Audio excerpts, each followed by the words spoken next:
Selamat sejahtera rakyat Malaysia, sekali lagi bersama di channel ini bagi melaporkan berita terkini mengenai politik semasa Malaysia.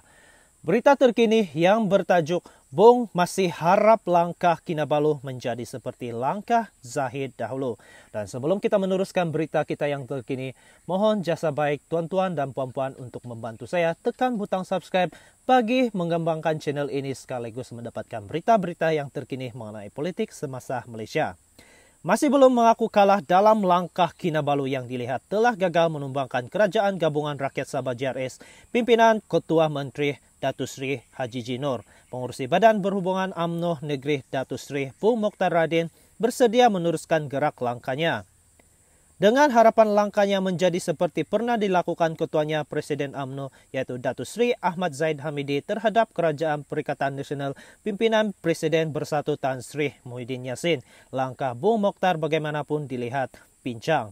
Ini kerana terdapat 5 ahli Dewan Undangan Negeri UMNO yang menolak langkah Kinabalu, menarik sokongan terhadap Haji J yang dibuat oleh 13 adun UMNO dan Barisan Nasional diketuai Bung Mokhtar.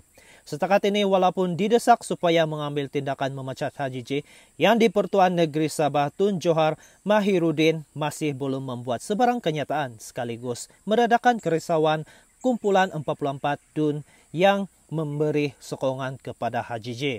Bagaimanapun, ia bukannya petanda bahawa kemulut politik Sabah sudah tamat dengan kegagalan usaha Bung Mokhtar yang dibantu Presiden Parti Warisan Sabah Datuk Seri Safi'i Abdal. Api masih ada dalam sekam. Demikian juga pergolakan di permukaan dilihat tenang namun di dalamnya masih berkocak. Apalagi dengan amaran terbaru Bung Mokhtar yang juga ahli Majlis Tertinggi UMNO malam tadi selepas sehari bertemu Zahid dan Timbalan Presiden UMNO Datuk Seri Muhammad Hassan.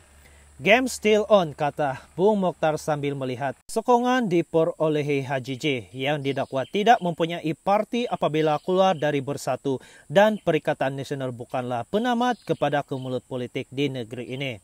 Menurut Bung Mokhtar, ketika ditemui di lapangan terbang antarabangsa Kota Kinabalu semalam, perlombaan masih berjalan kerana perbincangan akan dilakukan bersama Perdana Menteri Datuk Seri Anwar Ibrahim hari ini. Katanya, penentu atau pengakhiran kepada kemulut politik yang berlaku sekarang hanya akan diketahui hari ini.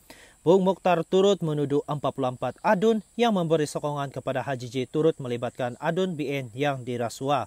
Tambah beliau, sudah tentu dia mempunyai 44 sokongan adun. Itu semua orang saya. Mereka rasuah semua orang saya tapi tak apa sebab perundingan masih berjalan. Game still on.